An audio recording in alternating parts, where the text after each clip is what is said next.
आज सबसे पहले जय श्री राम जय बजरंगबली हनुमान चालीसा के माध्यम से जो मराठी पहिले आपण मराठी ज्या पद्धतीनं हनुमान चालीसाचं वाचन केल्यामुळं राजद्रोहाचा गुन्हा जे कठोर कारवाई इंग्रजांच्या काळामध्ये जी कलम राजद्रोहाची लोकमान्य टिळकपासून गांधीजींपासून सुभाषचंद्र बोस अनेक जे आमच्या देशासाठी ज्यांनी देश स्वतंत्रतेसाठी जे लढाया लढले त्यावेळेस इंग्रजांनी ही कलम आणली होती आणि इंग्रजांनी ही कलम देशद्रोहाची अनेक महान थोर महापुरुषांच्यावर दाखल केली आणि तोच कठोर कायद्याचा वापर करून आम्ही हनुमान चालीसा वाचत आहे।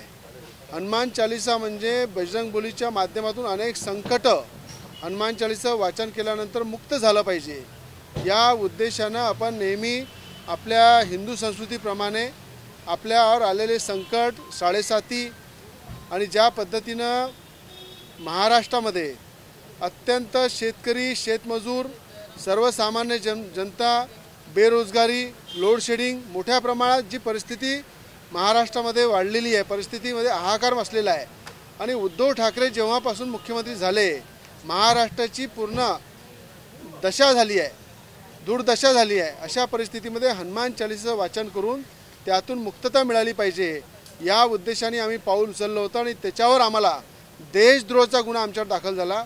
देशद्रोहाचा गुन्हा दाखल करून 14 दिवस जेलामध्ये ठेवलं आणि आज खऱ्या अर्थानं केंद्र म्हणजे सुप्रीम कोर्टाचे मी आभार व्यक्त करील आणि सुप्रीम कोर्टाच्या निर्णयाचा मी सन्मान करील की त्या कायद्यावर आज जे स्थगिती दिली आणि खऱ्या अर्थानं इंग्रजांचा कायदा मोडून काढण्यासाठी आदरणीय देशाचे पंतप्रधान नरेंद्रजी मोदीजी देशाचे गृहमंत्री अमित शहाजी आणि लॉ मिनिस्टर किरण रिजिजूजी खऱ्या अर्थानं ज्या इंग्रजांनी केलेले सगळे कायदे मोडून काढण्याचं काम जर कोणी करत असेल तर मोदी सरकार करत आहे आणि हे खऱ्या अर्थानं आमच्या देशासाठी गर्व आहे की ज्या ठिकाणी उद्धव ठाकरे इंग्रजांच्या कायद्याचं पालन इंग्रजांनी दाखवलेल्या दिशाचं पालन जर हनुमान चालीसा वाचते त्यांच्यावर करत असेल तर ह्या महाराष्ट्राचं दुर्भाग्य आहे आणि आज सुप्रीम कोर्टाने आम्हाला न्याय दिला।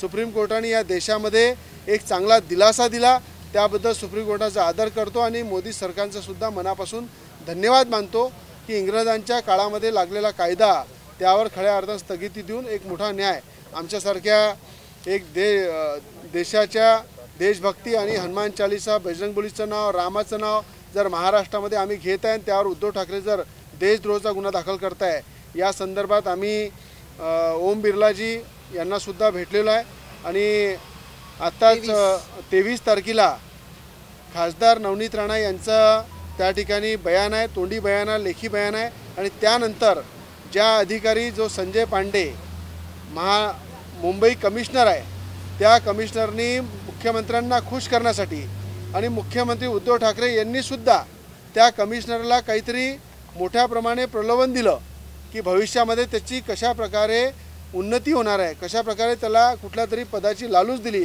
आणि त्याला पाहून त्यांनी एका महिला खासदाराला घरामध्ये पोलीस पाठवून 14 दिवस जेल कोठडीमध्ये ठेवणं 2 दिवस लॉकअपमध्ये ठेवणं आणि अशा प्रकारचे एक कृत्य जे केलेलं आहे त्या विरोधामध्ये पूर्णपैकी पार्लमेंटच्या माध्यमातून खासदार नवनीत राणा न्याय मागणार आहे आणि 23 तारखेला त्याची सुनावणी आहे।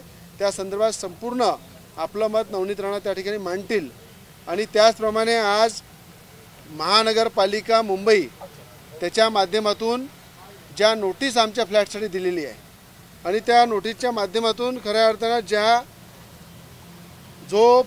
जी बिल्डिंग 2007 मध्ये बांधल्या गेली 2005 आणि 7 मध्ये बांधल्या गेली त्याच्यानंतर 7-8 वर्षानंतर आम्ही त्या ठिकाणी फ्लॅट घेतला आणि पूर्ण मुंबईमध्ये आमचा एकच फ्लॅट आहे। अनिल परबचे जर 10-15 फ्लॅट आहे संजय राऊतचे 10-15 फ्लॅट आहे मुंबईमध्ये मोठ्या प्रमाणात मुंबई महानगरपालिकामध्ये भ्रष्टाचार करून मुख्यमंत्र्यांच्या करोडो रुपयाच्या प्रॉपर्ट्या मुंबईमध्ये आहे, पण आमच्याजवळ आमच्या मेहनतीचा एक शेतकऱ्याचा मुलगा म्हणून एकच फ्लॅट माझा मुंबईमध्ये आहे आणि तो सुद्धा मुंबई महानगरपालिकेने 2005 मध्ये त्या बिल्डरला परमिशन दिली, ओसी दिली, त्या बिल्डरच्या पूर्ण प्लॅनला मंजुरात दिली। त्यावेळेस सुद्धा मुंबई महानगरपालिकेमध्ये महापौर शिवसेनेचा होता, शिवसेनेची सत्ता होती आणि त्याच्या 5-6 वर्षानंतर तो फ्लॅट आम्ही विकत घेतला आणि आज 15 वर्षानंतर जर मुंबई महानगरपालिकेची नोटीस आम्हाला येत आहे फक्त उद्धव ठाकरेंच्या सांगण्यावरून, त्या ठिकाणी आम्हाला नोटीस देऊन आमच्या फ्लॅटची मोजमाप होते। मी वारंवार सांगितलेलं आहे की आम्ही जेलामध्ये असताना आम्हाला नोटीस देणं, आमचं घर बंद असताना आमच्या घराला नोटीस चिपकवणं, म्हणजे इतक्या खालच्या स्तरावर जर राज्याचा मुख्यमंत्री उतरत असेल आणि इतक्या खालच्या स्तरावर उतरून जर खऱ्या अर्थानं एका महिला खासदारांना आणि त्या विधिमंडळामध्ये जे मी आमदार आहे माझ्यासारख्या व्यक्तीला जर त्रास द्यायचं काम करत असेल तर एक लक्षात ठेवा, मुंबई महानगरपालिका ही शिवसेनेची भ्रष्टाचाराची लंका आहे आणि खासदार नवनीत राणा आणि मी महानगरपालिकेमध्ये युद्ध पातळीवर उतरू आणि जी भ्रष्टाचाराची लंका मुंबई महानगरपालिका आहे उद्धव ठाकरेंची, त्यापासून मुक्त करण्यासाठी मुंबईकरांना आणि एक विकासाचं पाऊल, एक चांगल्या दिशा दाखवणारं पाऊल त्या मुंबई महानगरपालिकेमध्ये पडलं पाहिजे, याच्यासाठी सुद्धा आम्ही काम करणार आहे। त्याचप्रमाणे लीलावतीमध्ये तुम्ही पाहिलं नवनीत राणांचा ज्या जेलामध्ये खऱ्या अर्थानं त्यांनी सांगितलं की मला पूर्ण बॅक पेन होत आहे, मोठ्या प्रमाणात त्रास होत आहे, मला ॲडमिट करा, पण जेल प्रशासन हे त्या ठिकाणी मुख्यमंत्र्यांच्या दबावामध्ये होतं आणि जेल प्रशासन जर मुख्यमंत्र्यांच्या दबावामध्ये आहे, नवनीत राणाला ॲडमिट करायला तयार नाही आहे, तर बेल झाल्यानंतर त्यांनी सगळ्यात पहिले लीलावतीमध्ये जाऊन ॲडमिट झाल्या। त्याच ठिकाणी त्यांनी एक्सरे केला, MRI केला, सर्व प्रकारच्या ब्लडच्या टेस्ट केल्या, त्याचप्रमाणे त्या ठिकाणी ECG केलं, सोनोग्राफी केलं आणि 3 दिवस त्यांनी पूर्ण आपल्या प्रकृतीची पूर्ण चाचणी करून त्या ठिकाणी डॉक्टरांनी दिलेली ट्रीटमेंट त्या ठिकाणी त्यांनी घेतली आणि त्या ठिकाणी BMCची नोटीस नवनीत राणांनी MRI काढल्यानंतर त्या ठिकाणी BMC त्या लीलावती हॉस्पिटलला नोटीस देते। म्हणजे मला उद्धव ठाकरेंना विचारायचं आहे की तुमचे जे शिवसेनेचे काही जे माजी महापौर आहे, आमदार आहे किंवा आणखी काही शिवसेनेचे कार्यकर्ते आहे, त्यांना काय बाळासाहेबांनी सांगितलं होतं काय की नवनीत राणाची जर तब्येत खराब झाली तर त्या ठिकाणी जाऊन त्यांनी चौकशी करायला पाहिजे, आमदार रवी राणाची चौकशी करायला पाहिजे। अरे एवढे शिवसैनिक कोरोनामध्ये मरण पावले, अनेक शिवसैनिकांचे आज ऑपरेशन करायला त्यांना पैसे नसते, त्या लोकांच्या संरक्षणासाठी मुख्यमंत्री महाराष्ट्रामध्ये शिवसेनेचा पाहिजे अशी भावना बाळासाहेबांची होती। पण त्या शिवसैनिकसुद्धा आज जे पाहत असेल की एकाही शिवसैनिकांच्या तब्येतीवर किंवा त्याच्या इलाजावर किंवा त्याला मदतीसाठी मुख्यमंत्र्यांनी कधी त्यांना पुढे पाठवलं नाही, पण नवनीत राणा ॲडमिट झाल्या तर त्यांच्या पूर्ण तब्येतीची काळजी, त्यांच्या पूर्ण तब्येतीची माहिती जर राज्याचा मुख्यमंत्री या आमदार आणि माजी महापौर आणि बाकीच्या माध्यमातून करत असेल तर मला असं वाटते महाराष्ट्राचं दुर्भाग्य आहे। कारण की BMCची नोटीस जर लीलावतीला जाते, मला उद्धव ठाकरेंना सांगायचं आहे, राज्याचे मुख्यमंत्री आहे ते जरी इंग्रजांच्या कायद्यांचं पालन करत असेल, इंग्रजांच्या विचारावर चालून कुठेतरी आमच्यावर अत्याचार करत असेल, पण BMC हे हॉस्पिटल आहे। माझं घर पाडलं तर मला परवा नाही, तुम्ही द्वेषाची कारवाई माझ्या घरावर करा, पण लीलावती जे आहे ते एक हॉस्पिटल आहे आणि त्या हॉस्पिटलवर जर तुम्ही BMCची नोटीस देताय ते कोणत्या अधिकारामध्ये तुम्ही देताय? अरे महाराष्ट्र राज्यामध्ये जेव्हा देवेंद्र फडणवीस मुख्यमंत्री होते तर 6व्या माळ्यावर मुख्यमंत्री सहायता निधीचा पूर्ण फ्लोअरमध्ये काम चालत होतं, त्या ठिकाणी ऑफिस होतं। देवेंद्र फडणवीस मुख्यमंत्री असताना मुख्यमंत्री सहायता निधीच्या माध्यमातून एक आमदार आपापल्या मतदारसंघामध्ये महिन्याचे 20 ते 25 लाख रुपयाचे गरिबांचे ऑपरेशन करत होते। आज तुम्ही 2.5 वर्षापासून त्या मंत्रालयामध्ये पाय ठेवला नाही, मुख्यमंत्री सहायता निधीचा जो कार्यालय ते बंद करून टाकलं आणि आज जर लीलावतीसारख्या हॉस्पिटलला तुम्ही BMCची नोटीस देऊन त्या डॉक्टरांना जर दम देत असाल, ज्या डॉक्टरांनी पूर्ण कोरोनामध्ये अहोरात्र मेहनत केली, आणि त्याच हॉस्पिटलमध्ये संजय राऊतचा सुद्धा इलाज झाला आहे. संजय राऊतचा इलाज त्या ठिकाणी झाला. संजय राऊतनी सुद्धा ICU मधले फोटो व्हायरल केले. त्या ठिकाणी अनेक मोठमोठे लोकांचे त्या ठिकाणी इलाज होतात, गरिबांचे होतात. त्या ठिकाणी स्टाफ नर्स आहे, डॉक्टर आहे. त्या ठिकाणी तुम्ही हॉस्पिटलमधून प्रेस कॉन्फरन्स घेतात, सार्वजनिक त्या ठिकाणी डॉक्टरांना दम देता, नवनीत राणांच्या विरोधामध्ये अपशब्द वापरता. नवनीत राणा जेव्हा जेलमधून हॉस्पिटलमध्ये ॲडमिट होतात तेव्हा किशोरी पेडणेकर आणि ती आमदार आणि बाकीचे काही लोक शिवसेनेचे आरोप करतात की नवनीत राणा नाटक करताय. अरे एका महिलेला तुम्ही त्या ठिकाणी लॉकअपमध्ये टाकता, एका महिलेला तुरुंगामध्ये टाकता, देशद्रोहाचा गुन्हा दाखल करता हनुमान चालीसा वाचन केल्यामुळं, आणि त्या ठिकाणी तुरुंगामध्ये सुद्धा त्या महिलेचा छळ होते. त्या ठिकाणी तिला हॉस्पिटलमध्ये ॲडमिट केला जात नाही. आणि बेल दिल्यानंतर त्या ठिकाणी जेव्हा बेल दिली न्यायालयाने त्याच्यानंतर त्यांनी पहिला इलाज लीलावतीमध्ये घ्यायला गेल्या तेव्हासुद्धा शिवसेनेकडनं टीका होते की नवनीत राणा नाटक करताय. आणि MRIचा फोटो बाहेर आल्यानंतर तुम्ही त्याचा विरोध करायसाठी लीलावतीमध्ये जाता. मला एकच विनंती आहे राज्याच्या मुख्यमंत्र्यांना की राज्यामध्ये अनेक प्रश्न आहे, अनेक लोकांच्या समस्या आहे, अनेक लोकांना न्याय द्यायचा आहे. ते सोडून तुम्ही जर लीलावतीला नोटीस देत असाल आणि उद्या जर लीलावतीचं मोजमाप कराल तर एक लक्षात ठेवा, तुम्ही पूर्णपणे या पॉवरचा दुरुपयोग करत आहे. ही महाराष्ट्रातली देशाची जनता पाहत आहे. डॉक्टरांचा अपमान तुम्ही केलेला आहे आणि त्या ठिकाणी खऱ्या अर्थानं तुम्ही या ठिकाणी मोठ्या प्रमाणात जे बाळासाहेबांचं स्वप्न होतं, अरे बाळासाहेबांनी हिंदुत्व मजबूत करण्यासाठी काम केलं. तुम्ही इंग्रजांच्या विचाराला चालून इंग्रजांच्या कायद्याचा वापर करून जे लोक धर्माचा प्रचार करतात, बजरंगबलीचं नाव घेतात, रामाचं नाव घेतात, त्या लोकांना, निष्पक्ष लोकांना, आमदार खासदारांना जेलमध्ये टाकायचं काम तुम्ही केलेलं आहे. आणि बाळासाहेबांनी सांगितलं होतं की मला शिवसेनेचा मुख्यमंत्री पाहिजे, शिवसेनेचा मुख्यमंत्री बनवायचा आहे. पण तुम्ही त्या ठिकाणी सत्तेच्या लोभापायी भाजपच्या पाठीमध्ये खंजीर खुपसून त्या ठिकाणी मोदीजींचं नाव घेऊन ज्या पद्धतीनं तुम्ही मतं मागितले, लोकसभेमध्ये तुमचे खासदार आले, विधानसभेमध्ये तुमचे आमदार आले, पण हे कशामुळं आले? मोदीजींचा फोटो तुम्ही मोठा लावला होता.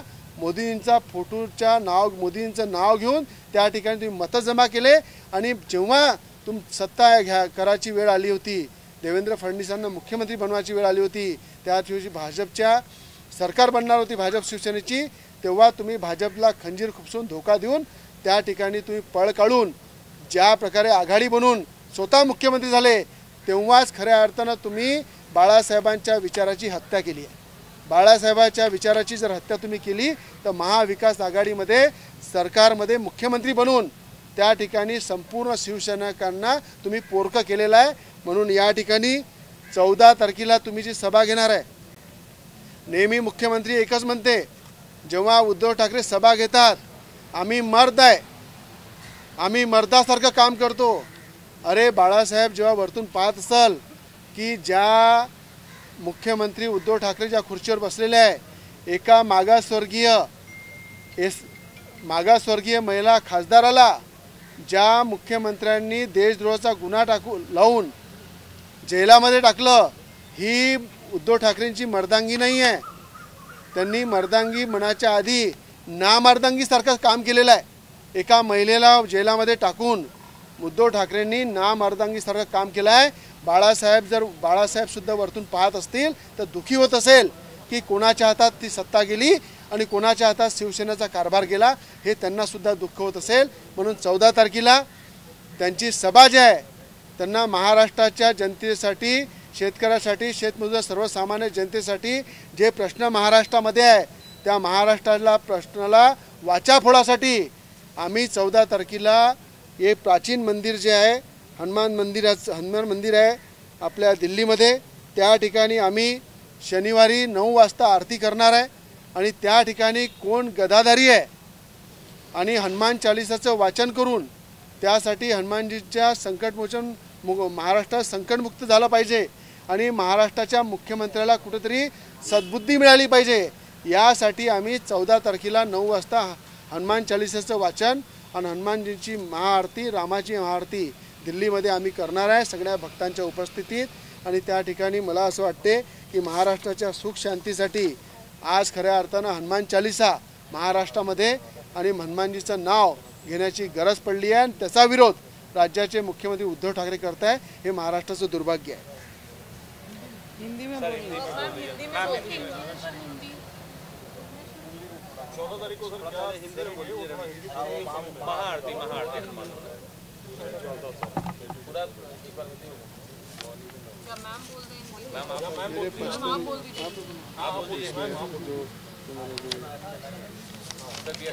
पहले तो 124A जो आज सुप्रीम कोर्ट ने जो जजमेंट उस पर दी है, देश के 124A सेडिशन जो लगा था हमारे ऊपर, उसके अगेंस्ट और बहुत सारे ग्रेट लीडर्स हैं। मुझे इस बात का बहुत ही अफसोस है कि हमारे जब ब्रिटिश पीरियड जब था हमारे देश में, जब हमारा देश मुक्त नहीं हुआ था, तो जितने ग्रेट लीडर्स ने देश के हित में काम किया, तब ये कलम उनके अगेंस्ट लगी थी 124A सेडिशन, क्योंकि वो ब्रिटिशों के अगेंस्ट था।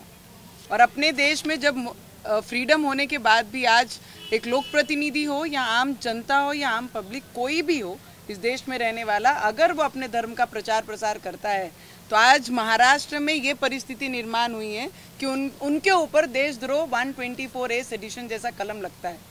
पहले तो सभी देशवासी उसी के अफसोस में थे, और आज जो सुप्रीम कोर्ट ने उस पर निर्णय दिया है और स्टे दिया है, जो भी अंडर ट्रायल जिन पे 124A चल रहा है, उस पे आगे की कोई कार्रवाई नहीं हो, और नहीं कोई भी राज्य ने इस पे कार्रवाई ऐसे कलम पे की नहीं जानी चाहिए। अगर कोई करता है तो उसको पूरा राइट है, वो जाके कोर्ट में इसके अगेंस्ट लड़ सकता है। तो पहली बात, हमारे ऑर्डर में ही 124A का सेडिशन का ऑर्डर ने, जज ने खुद इसका जजमेंट दिया है कि ऐसी कोई भी कलम इन पे लागू नहीं होती है। तो आने वाले समय में जब जून में हमारा पार्लियामेंट होगा, एज ए मेंबर जब इसमें कोई भी अमेंडमेंट्स सरकार लाएगी, तो उस पर ज़रूर खड़े होके, क्योंकि ये चीज़ें मैंने भुगती हैं, और महाराष्ट्र से पहली मेंबर ऑफ पार्लियामेंट है महिला जिसको ये केस के अंदर कोर्ट जेल में भेजा गया, तो उस पर ज़रूर बोलेंगे। और एक चीज़ तो ये सरकार का, केंद्र सरकार का दिल से अभिनंदन करना चाहिए, क्योंकि आज़ादी के बाद पहली बार जितने भी ब्रिटिश कालीन जो भी कलमें हैं, उसको हटाने पे और उस पे अमेंडमेंट्स लाने में सिर्फ ये सरकार काम कर सकती है और कोई नहीं। और हमारे यहाँ पर ब्रिटिश रूल्स के जो नियम है, जो ऑफेंस है, उस पर काम करने वाला उद्धव ठाकरे, और ये सरकार मोदी ही जी सिर्फ ये सब चीज़ें हटा सकते हैं। पर हिटलरशाही आज भी मेरे महाराष्ट्र में उद्धव ठाकरे के माध्यम से महाराष्ट्र में सबने देखी है, पूरे देश की जनता ने ये महसूस किया और देखा भी है। उसके लिए तो उनका अभिनंदन करती हूँ। और जितनी भी तकलीफ़ें मुझे दी हैं, मुझे लगता है लड़ने वालों के लिए तकलीफ़ें ला के उन्हें थमा नहीं सकते हैं। हम लड़ने वालों में से हैं, ना ही डरने वालों में से, सबसे पहली बात। और जब मैं ओम बिरला जी को मिलके, हमारे स्पीकर को, मैंने सभी के साथ में किया कि 23 को प्रिविलेज के अगेंस्ट मेरा पूरा स्टेटमेंट होगा। जो जैसे जैसे इल्लीगली मुझे पकड़ा गया, इल्लीगली मुझे फोर्सफुली जेल लेके जाया गया, लेके गए, लॉकअप में डाला गया, वहाँ पे किस तरीके से ट्रीटमेंट हुई, उस विषयों पे मेरा 23 तारीख को मेरा स्टेटमेंट प्रिविलेज के सामने होगा। और वो मैं 23rd ऑफ दिस मंथ वो भी किया जाएगा। और उसके बाद 100% प्रिविलेज ने समय दिया है, और उसमें अपनी पूरी चीज़ें जो भी मेरे साथ हुई हैं, और उसमें privilege is as compared to as court, it is got all the rights. जब आप प्रिविलेज के सामने बैठते हैं तो आपको शपथ दी जाती है कि जो भी घटना हुई, जिस तरीके से हुई, उसकी सत्य व्यथा आप यहाँ पे बताएंगे। उस तरीके से प्रिविलेज में शुरुआत की जाती है। और आप सभी को पता है, लीलावती ये बहुत जूना एक हॉस्पिटल है। मुझे बहुत हंसी आती है कि हम इतने रिस्पॉन्सिबल पर्सन है, जब हम एक आधे हाउस को रिप्रेजेंट करते हैं तो हमारे ऊपर जवाबदारी बहुत रिस्पॉन्सिबिलिटी से लोग हमारे ऊपर देते हैं। जब मैं लीलावती में थी, वो फ़ोटो वायरल हुए हैं। आज ये नए कोई फ़ोटोज़ वायरल नहीं हुए, फ़ोटोज़ वायरल हुए हैं। बीएनसी का एक आधा व्यक्ति अपने प्राइवेट ट्रीटमेंट के लिए कोई हॉस्पिटल जाता है, ये कौन से किसी को राइट्स, कौन से, अगर मैं अंडर ट्रायल होती, अगर मैं जेल से उनके कस्टडी में होती और हॉस्पिटल जाती, so then the department has all the rights कि मेरे अगेंस्ट वो जो इंक्वायरी करना है वो हॉस्पिटल से कर सकते हैं, उनका ऑफिशियली वो डिपार्टमेंट का है, बीएनसी का नहीं है। कोई भी मेंबर का नहीं है। और जिस तरीके से एक महिलाओं के पर्सनल क्या चेकअप हुए हैं, किसका ट्रीटमेंट हुआ है, क्या मेडिसिन चालू है, ये पूछने का राइट्स इस देश में आज तक किसी भी हाउस को किसी ने दिया नहीं है। उसके अगेंस्ट उद्धव ठाकरे काम कर रहे थे। मेरा उद्धव ठाकरे जी को सवाल है, क्वेश्चन था उस दिन भी था और आज भी है। और जो महिलाएं जाके वहाँ पर पूरी फैकल्टी को टॉर्चर कर रही हैं, डॉक्टर को क्वेश्चन आंसर कर रही हैं, खुद कंपाउंडर है और वो डॉक्टर को क्वेश्चन कर रही हैं कि आपने क्या ट्रीटमेंट दी है। तो मुझे हंसी भी आई और मुझे दुख भी हुआ कि एक महिला की प्राइवेट चीज़ों के बारे में ओपनली चर्चा करके उनकी इंक्वायरी की, MRI की रिपोर्ट, ट्रीटमेंट की रिपोर्ट, उनमें क्या प्रॉब्लम है वो मांगने का राइट्स उन्हें किसने दिया। उद्धव ठाकरे गिर सकते हैं, ये तो सभी को पता है। उन्होंने उसी दिन दिखा दिया कि वो अपनी कुर्सी के लालच में कहाँ तक गिर सकते थे और उन्होंने उससे भी लिमिट क्रॉस करके हॉस्पिटल में जब अपने लोगों को भेजकर इंक्वायरी कराई तो उस दिन और दिखा कि उनका कोई स्तर बाकी अभी रहा नहीं है। तो मैं बोलती हूँ, मैं उनसे पूछती हूँ कि उद्धव ठाकरे 2 वर्ष अपने CM कार्यालय में गए नहीं। उन्होंने उसका एक ही रीज़न दिया कि भाई मेरी तबीयत खराब है, इसके लिए I can not afford to move out from my house and I am scared of corona, इसके लिए मैं घर से बाहर नहीं जा सकता हूँ। उद्धव ठाकरे जी ने उसकी पूरी MRI से लेके, ट्रीटमेंट से लेके, मेडिसिन से लेके, ऑपरेशन से लेके सब डिटेल मुझे दे दें। और एक महिला होने के नाते भी मैं उद्धव ठाकरे की सरकार को पूरी रिपोर्ट दूंगी कि मेरी ट्रीटमेंट में क्या प्रॉब्लम है, क्या ट्रीटमेंट होनी चाहिए और कैसी होनी चाहिए। उन्होंने पहले मुझे पूरी रिपोर्ट उनकी दें, उसके बाद मैं उसके ऊपर कुछ बोलूँगी। और जो अभी क्वेश्चन आंसर करना है, but I take one more this thing कि जो मेरे फ्लैट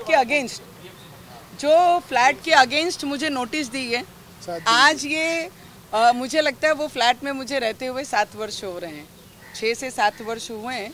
और वो बिल्डिंग, ना मैं बिल्डर हूँ, ना वो प्रॉपर्टी की मैं हेड हूँ या मालिक हूँ, किसी ने बनाई, मैंने खरीदी और मैं उस घर में रहती हूँ। ये सीधे से, और कई परिवार उस घर फ्लैट में रहते हैं, बिल्डिंग में रहते हैं। उन्होंने सडन ऑफ 124 लगाई, हम जेल के अंदर, तब वो नोटिस हमारे गेट के दरवाजे के बाहर लगा के जा रहे हैं। इंसानियत तो जिंदा ही नहीं रही है। और आपने ही परमिशन दी है, ऑनर को, जो बिल्डिंग के ऑनर थे जिन्होंने बनाया, बिल्डर को सब दिए, आज नोटिस लगा के गए हैं।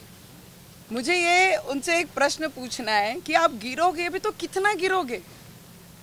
आपको ये लगता है कि घर का अगर कोई पार्ट तोड़ दिया तो हम बेघर हो जाएंगे? आप बेघर भी कर देंगे। तो हमारी लड़ाई अगेंस्ट करप्शन ये महाराष्ट्र में पहले भी थी और आज भी उसके अगेंस्ट हम खड़े रहेंगे। जो महाराष्ट्र का नुकसान करने के लिए आगे आ रहे हैं उसे पीछे खींचने का काम हम पूरी ईमानदारी से करेंगे।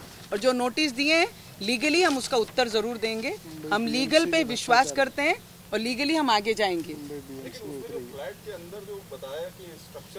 C I tell you one thing, जब भी होता है, जब भी आप किसी से फ्लैट लेते हैं तो आप हल्का चेंजेस करने का पूरा राइट्स रखते हैं। अगर आप बीम तोड़ते हैं, अगर हमने जिस पोजीशन में थी उसी पोजीशन में हमने खरीदी है, उन्होंने किसको परमिशन दी, कैसे दी, वो मुझे नहीं पता। वो बिल्डर को उनको क्वेश्चन करने का पूरा राइट्स है। जिस घर में मैं रहती हूँ मैंने एज इट इज वो घर लिया है। पर आज सडन ऑफ उद्धव ठाकरे को क्या सूझा कि नवनीत राणा उनके अगेंस्ट और रवि राणा उनके अगेंस्ट बोल रहे हैं, करके नवनीत राणा का घर तोड़ना है, यही उद्देश्य रह गया है, करके राजद्रोह लगाना है और राजद्रोह लगाना है। ये सब चीजों को अगर देखा तो एक जिसको व्यक्ति को साधारण सा दिमाग नहीं होगा ना, उनको भी ये समझेगा कि ये श्रूढ़ बुद्धि की राजनीति है महाराष्ट्र में चल रही है और वही कर रहे हैं।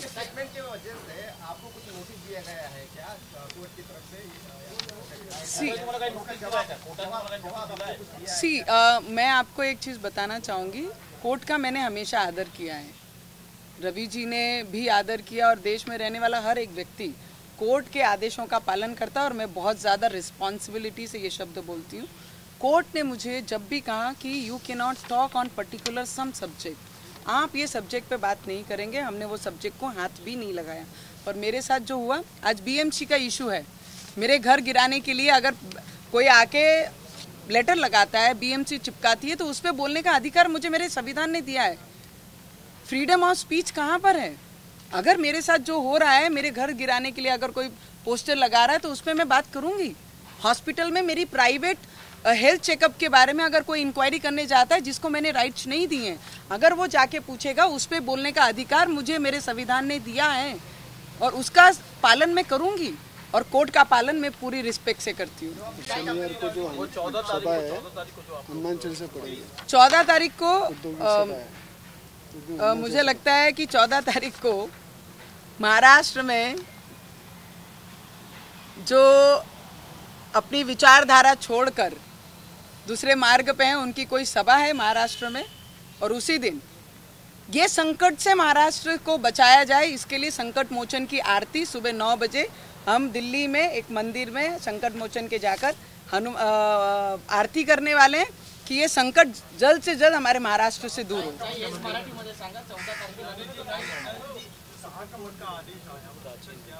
मैंने ऑलरेडी कह दिया 124A सेडिशन जो लगा है, मुझे लगता है ये ब्रिटिश कालीन में ब्रिटिशों ने हमारे देश पे लगाया था और जो ग्रेट लीडर्स थे हमारे देश के उनके अगेंस्ट ये कार्रवाइयाँ होती थी। पर आज इस देश में रहने वाला और देश के हित में बात करने वाला, धर्म का प्रचार प्रसार करने वाले पे देशद्रोह का कलम लगता है। तो मुझे लगता है जो केंद्र सरकार आज ब्रिटिश आदेशों को और हुक्मशाही के जो भी कलम लगे उसको हटाने का काम कर रही है, तो हमारे देश के प्रधानमंत्री जी को, गृह मंत्री को और लॉ मिनिस्टर को दिल से ये देश का हर एक व्यक्ति अभिनंदन करता होगा, दिल से उनका धन्यवाद करता होगा कि ब्रिटिश कालीन जो भी चीजें हमारे देश में आज भी है उसे हटाया जाए और देश के हित में काम किया जाए। और सेशन कोर्ट ने भी अपने बोला था ये अपना ये वाला मंदिर है ना, ये हमारा प्राचीन मंदिर है ना, प्राचीन मंदिर है ना हनुमान जी का, कनाट प्लेस में। यस 14 तारीख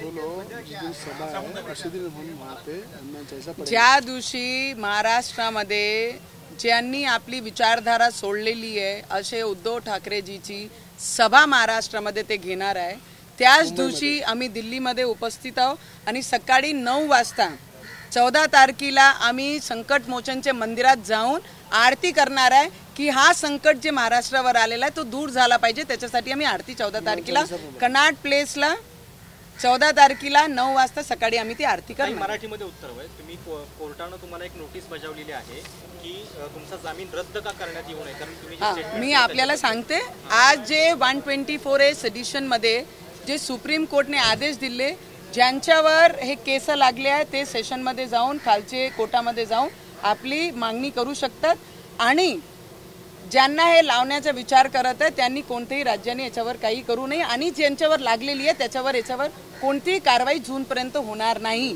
असा सुप्रीम कोर्टने आदेश दिलेले आहे। आणि जे कोर्टाने म्हटलं, जे नोटीस आम्हाला बजावलेली आहे, कोर्टाचा आम्ही पूर्ण सन्मान करतो, त्यांच्या आदेशाचा पूर्ण आम्ही पालन केलेलं आहे। पण आज जशी BNC आमच्या घरावर कारवाई करायला नोटीस चिपकवत आहे आणि एक प्रायव्हेट हॉस्पिटलमध्ये जाऊन काही लोक उद्धव ठाकरेंनी पाठवलेले माझी प्रायव्हेट हेल्थ चेकअप जी झालेली आहे, एक महिलाची इन्क्वायरी करणं ॲज ए प्रायव्हेटली ते कितपर्यंत योग्य आहे ते बोलणं एक प्रेस समोर हा माझा कर्तव्य आणि फ्रीडम ऑफ स्पीच हा माझे डॉक्टर बाबासाहेब आंबेडकरनी आम्हाला हक्क दिलेला आहे आणि ती मी बजावणार आहे। दिल्लीमध्ये आहात, गृहमंत्र्यांची भेट कधी घेणार आहात आपण? गृहमंत्र्यांची भेट कधी घेणार आहात? मी गृहमंत्रीजींनाही अप्रोच केलेला आहे, मी जिथे जसं जसं मला वेळ ते देतील तसं तसं मी जाऊन त्यांना सगळ्यांना भेटणार आहे आणि त्यांना या गोष्टीची, या कलमाची, आमच्यावर अन्याय झाल्याची पूर्ण माहिती त्यांना आहे। आणि 14 तारखेला उद्धव ठाकरेजींना माझा एक प्रश्न होता, त्यांनी त्याचं उत्तर त्या सभेमध्ये द्यावे की ते मैदानात उतरून इलेक्शन लढणार का आणि लढणार तर कोणत्या मतदारसंघातून लढणार। बाळासाहेबांनी कधी इलेक्शन लढले नाही, त्यांनी कधी पदाचं लालच केलं नाही। जर तुम्ही पदाचा तुम्हाला लालच आहे तर तुम्ही इलेक्शन लढा आणि मी तुमच्या समोर विरोधात लढणार आहे, फक्त तुम्ही ते 14 मध्ये तुम्ही ते अनाउन्स करून द्या की कोणत्या क्षेत्रातून, कोणत्या डिस्ट्रिक्टतून, मतदारसंघातून लढणार। अभी 14 तारीख को उद्धव ठाकरे जी जो सभा ले रहे हैं महाराष्ट्र में, उनको मैंने एक प्रश्न पूछा था कि आप, हमारे आदरणीय बाला साहेब ठाकरे जी ने कभी इलेक्शन लड़ा नहीं और कभी पद पे बैठे नहीं, उन्होंने सिर्फ सैनिकों को पद पे बिठाया, सिर्फ सैनिकों के लिए लड़ाई दी और हिंदुत्ववादियों के लिए लड़ाई। तो अभी 14 तारीख को जब अपनी स्पीच लेंगे, स्पीच में जब सभा में वो अपने भाषण में जो मैंने प्रश्न उनको पूछा है कि आप अगर पद का लालच रखते हैं तो आपने इलेक्शन भी लड़ना चाहिए। अगर आप इलेक्शन लड़ना चाह रहे हैं और लड़ेंगे, आपको पद चाहिए तो इलेक्शन लड़ना भी चाहिए, और आप लड़ते हैं तो आपने 14 तारीख को जाहिर करना चाहिए कि आप कौन से मतदार संघ से, कौन से क्षेत्र से आप लड़ेंगे और आपके विरोध में मैं खड़ी रहूंगी। अगर सत्ता का लालच है, कुर्सी का लालच है, तो लोगों की सेवा करके इलेक्शन जीतना भी सीखना चाहिए। मी अमित शहाजी अजूनपर्यंत काल रात्रीपर्यंत इथे नव्हते। आम्ही वेळ मागितला नाही। या देशाचे जेवढे महत्त्वाचे लोक जे काम करत आहे देशासाठी, ते खूप इमानदारीने आणि प्रामाणिकपणे काम करत आहे। आमचे मुख्यमंत्री साहेबांसारखे फ्री नाही बसले आहे, जो 2 वर्ष मुख्यमंत्री कार्यालयामध्ये जात नाही। तर मी त्यांना त्यांचा वेळ पाहूनच त्यांना वेळ मागणार आहे आणि मी माझी व्यथा जाऊन त्यांना नक्की सांगणार आहे। जी माझ्यासोबत पीडत झाली आहे त्याच्यात विरोधात त्यांना सगळी माहिती आहे, त्यांनी सगळी माहिती काढलेली आहे आणि मी माझा न्याय त्यांच्याकडे जाऊन मागणार आहे। और महाराष्ट्र में इस बार राम भक्त और हनुमान भक्त, इनकी सही पोजीशन, इनकी सही जगह ये महाराष्ट्र के लोग, ये शिवसैनिक के उद्धव ठाकरे को जरूर दिखाएंगे। मुंबई महानगर। मैडम एक और बात, आपका जो दिल्ली दौरा है इसके बाद अटकलें लग रही है कि भारतीय जनता पार्टी के साथ आपकी जो क्लोजनेस है वो बढ़ती जा रही है, और हो सकता है शुरू से साथ में सपोर्ट ही किया हमने। मैंने तो खुलेआम मोदी जी के साथ रहकर उन्हें समर्थन दिया है। निर्दलीय चुन के आने के बाद भी उनको समर्थन दिया है, एज ए विधायक भी उनके पार्टी को इन्होंने समर्थन दिया है। तो मुझे स्पेशल दिखाने की ज़रूरत नहीं है कौन हमारे क्लोज आ रहा है और कौन हमसे दूर जा रहा है। हम न्याय की लढाई लढ रहे हैं। हमारा और बोलते ना संकट मोचन, काही लोकांनी मला विचारलं की संकट मोचनला तुम्ही आठवण केली आणि आज तुम्ही संकटामध्ये आहे। मला वाटते संकट मिटवण्यासाठी सुप्रीम कोर्टामध्ये 124A सेडिशनवर आज जे निर्णय झाला तिथून सिद्ध होते, जो उस पर विश्वास रखता है वो तुम्हारे साथ होता है। क्या हुआ कि एसटी कमीशन के सामने आप एट्रोसिटी के मामले में जाने वाले थे, उसके ऊपर आपने कुछ लेटर लिखा है क्या, या फिर?